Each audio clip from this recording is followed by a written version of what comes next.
السلام علیکم ورحمۃ اللہ وبرکاتہ۔ بسم اللہ الرحمن الرحیم۔ کتاب ملا حسن کا صفحہ نمبر 45 ہے، مجلس برکات کا نسخہ ہے۔ عبارت ہے: وقد حققت فی مقامہ ان مناط الحمل مطلقا سیما فی العرضیات علی الحلول فقط دون الاتحاد بالذات والوجود۔ شارح ملا حسن علیہ الرحمہ اس عبارت کے ذریعہ ایک اعتراض کا جواب دیتے ہیں۔ اعتراض یہ ہے کہ جب حالت ادراکیہ اور صورت حاصلہ فی الذہن کے درمیان مغایرت بالذات ہے تو پھر حالت ادراکیہ کا صورت حاصلہ فی الذہن پر حمل کیوں کر ہو سکتا ہے؟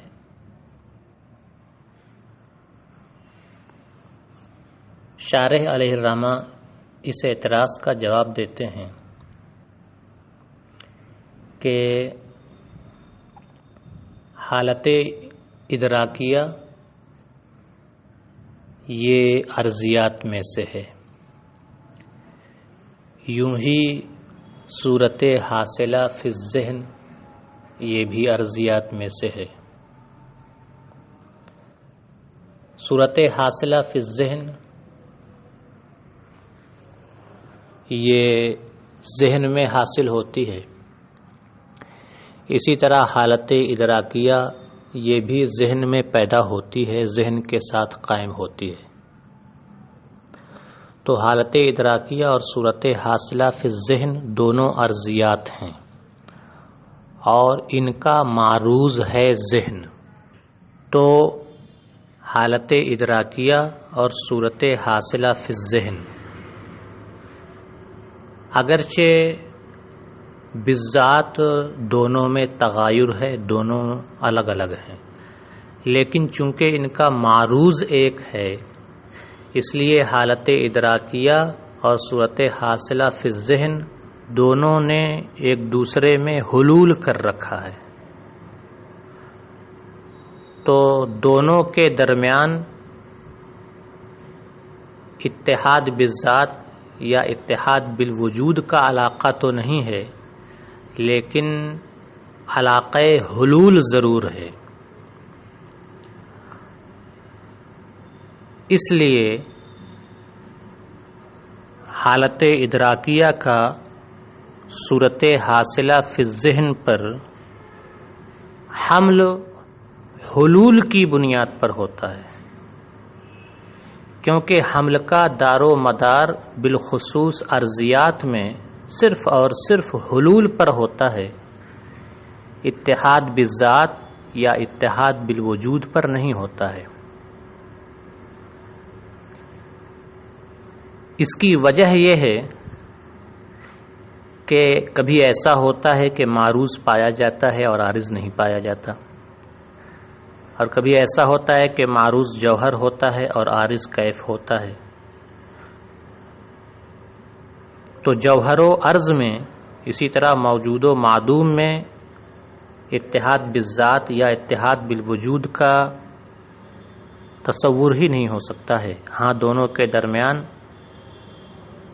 حلول کا تصور ضرور ہو سکتا ہے۔ تو حمل کا دار و مدار چونکہ حلول پر ہی ہے اس لیے حالت کا صورت پر حمل ہو سکتا ہے۔ اگرچہ مناطقہ کی عبارتوں کا ظاہر یہی ہے کہ حمل نام ہے دو چیزیں جو مفہوم کے اعتبار سے مغایر ہوں، وجوداً متحد ہو جائیں، تو جب دو چیزوں میں حلول کا علاقہ پا لیا جائے گا یا دونوں کسی تیسرے میں حلول کیے ہوئے ہوں، جیسا کہ ضحک اور تعجب میں ہوتا ہے کہ انہوں نے انسان میں حلول کر رکھا ہے، تو حمل پا لیا جائے گا۔ اور یہاں پر یہ شق اخیر پائی جا رہی ہے کہ صورت حاصلہ فی الذہن اور حالت ادراکیہ دونوں ذہن کے ساتھ قائم ہیں، لہذا ایک کا دوسرے پر حمل ہو سکتا ہے۔ اسی کی تفصیل کرتے ہوئے شارح فرماتے ہیں وقد حققت فی مقامہ ان مناط الحمل مطلقاً سیما فی العرضیات علی الحلول فقط دون الاتحاد بالذات والوجود ہے۔ اور ہم نے اس بحث کے مقام پر یہ تحقیق پیش کر دی ہے کہ حمل کا مدار مطلقاً اور خاص طور سے عرضیات میں صرف حلول پر ہے، نہ کہ اتحاد بالذات یا اتحاد بالوجود پر۔ فإن المعروض قد يوجد ولا يوجد العارض والمعروض جوہر والعارض کیف فکیف الاتحاد، کیونکہ معروض کبھی پایا جاتا ہے اور عارض نہیں پایا جاتا، اور معروض جوہر ہوتا ہے اور عارض کیف ہوتا ہے، تو پھر اتحاد کیوں کر ہو سکتا ہے؟ نعم یتصور الحلول بینہما، ہاں دونوں کے درمیان حلول متصور ہو سکتا ہے، وہو الذی سموہ بالاتحاد علی التحقیق، اور بر بنائے تحقیق حلول ہی وہ چیز ہے جسے مناطقہ نے اتحاد کا نام دیا ہے۔ وَإِنْ كَانَ ظَاهِرُ عِبَارَاتِهِمْ مُشْعِرًا بِاتِّحَادِ الْوُجُودِ، اگرچہ ان حضرات کی عبارت کا ظاہر اتحاد بالوجود کا پتہ دیتا ہے۔ فَإِذَا وُجِدَ عَلَاقَةُ الْحُلُولِ بَيْنَ الشَّيْئَيْنِ بِأَنْ يَكُونَ أَحَدُهُمَا حَالًا فِي الآخر أو يكون كلاهما حالين في أمر ثالث تحقق الحمل، لہذا جب دو چیزوں کے درمیان علاقہ حلول پا لیا جائے بیں طور کہ ان میں سے ایک نے دوسرے میں حلول کر رکھا ہو، یا دونوں نے کسی امر ثالث کسی تیسرے میں حلول کر رکھا ہو، تو حمل پا لیا جائے گا۔ والموجود ہاہنا هو الشق الاخیر، اور یہاں پر شق اخیر پائی جا رہی ہے۔ فإن الصورة والحالة کلتاہما قائمتان بالذہن،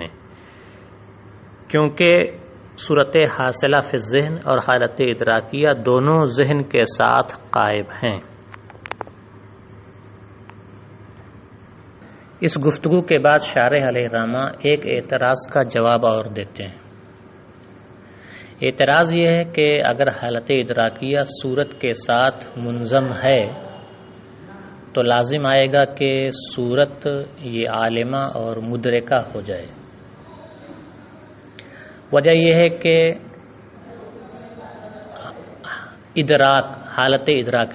ادراکیہ میں لفظ ادراک ہے جو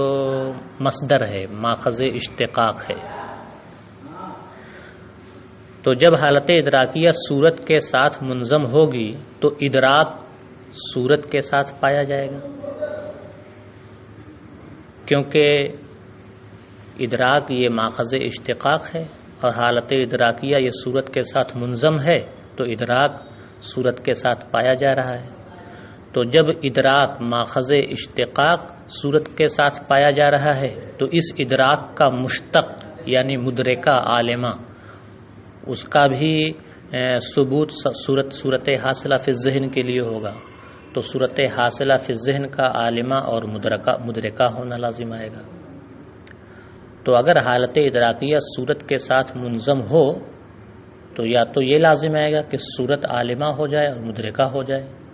اور اگر حالت ادراکیہ صورت کے ساتھ منظم نہ ہو بلکہ ذہن کے ساتھ قائم ہو تو پھر حالت ادراکیہ نہ صورت پر محمول ہوگی اور نہ ہی اس کے لیے عارض ہوگی۔ شارح علیہ الرحمہ اس کا جواب دیتے ہیں کہ ہم یہاں آخری شق اختیار کرتے ہیں کہ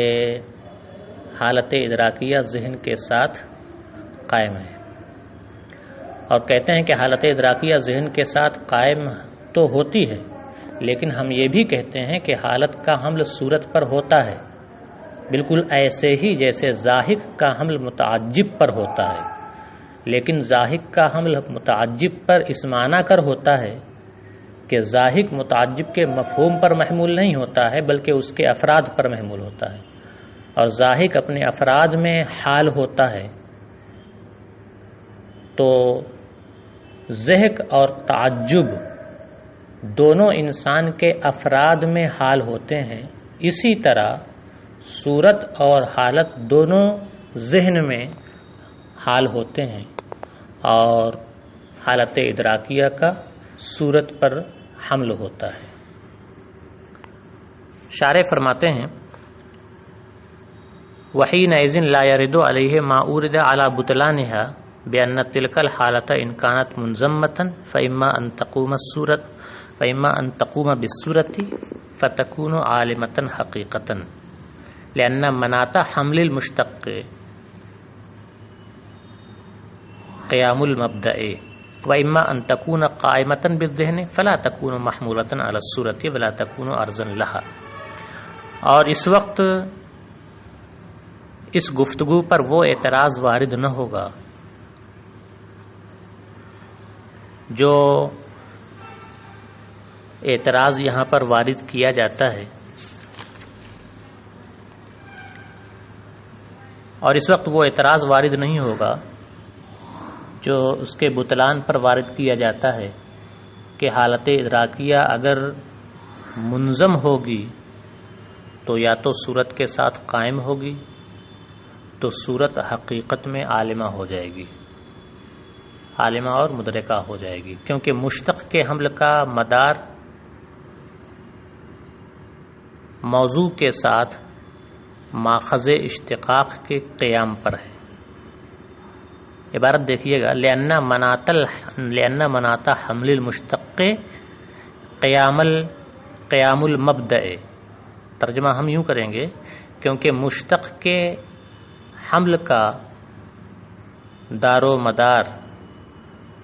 موضوع کے ساتھ مبدأ اشتقاق کے قیام پر ہے۔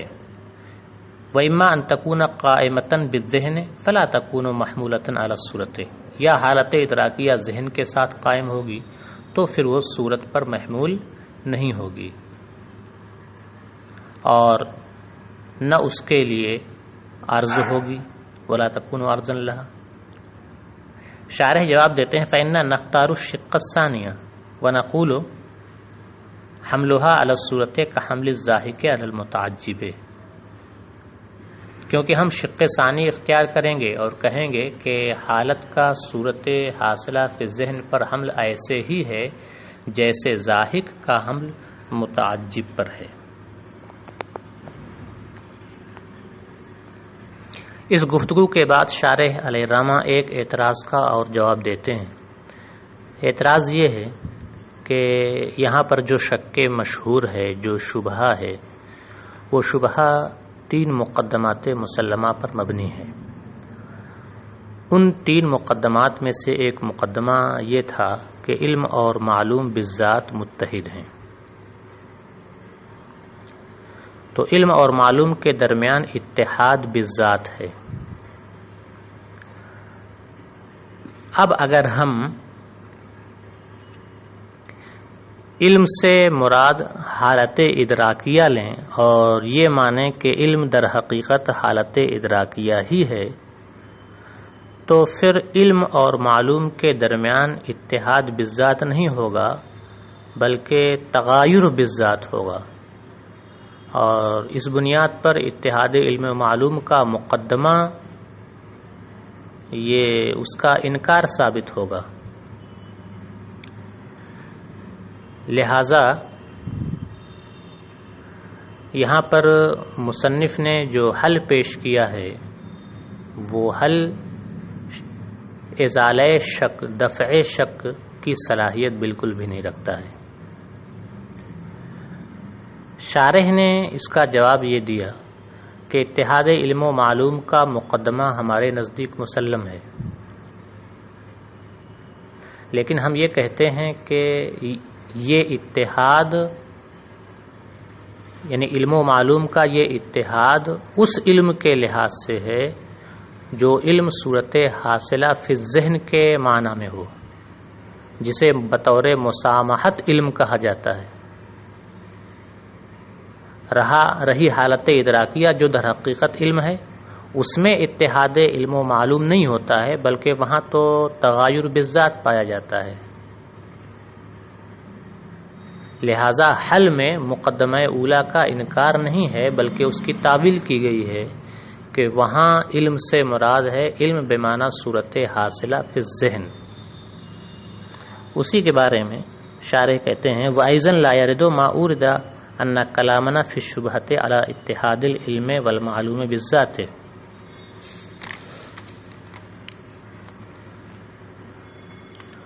اور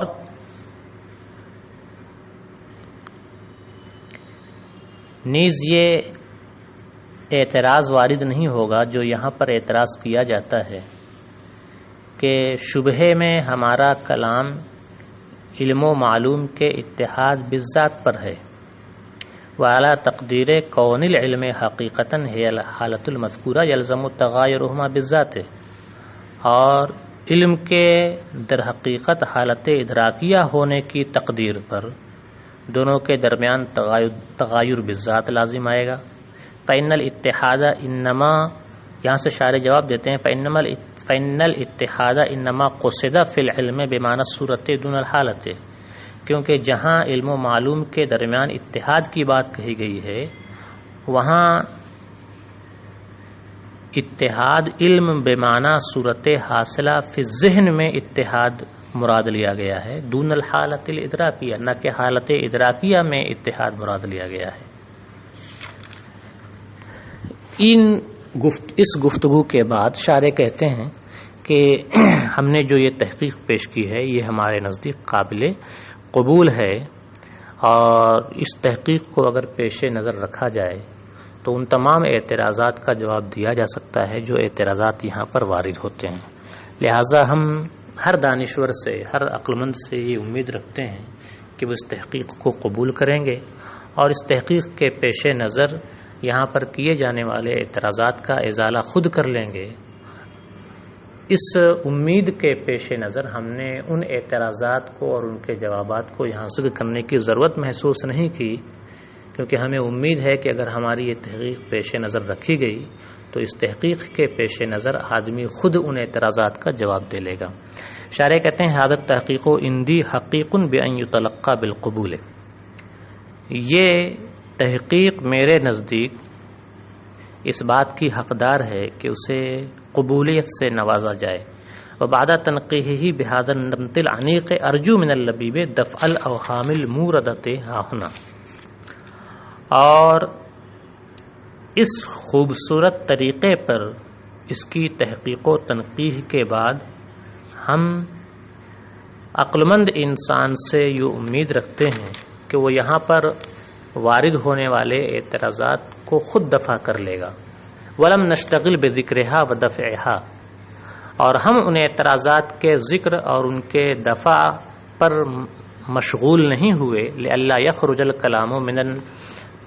النمط الذی بسطتہ للغائصین فی لجج الافکار المعرضین عن اللغو،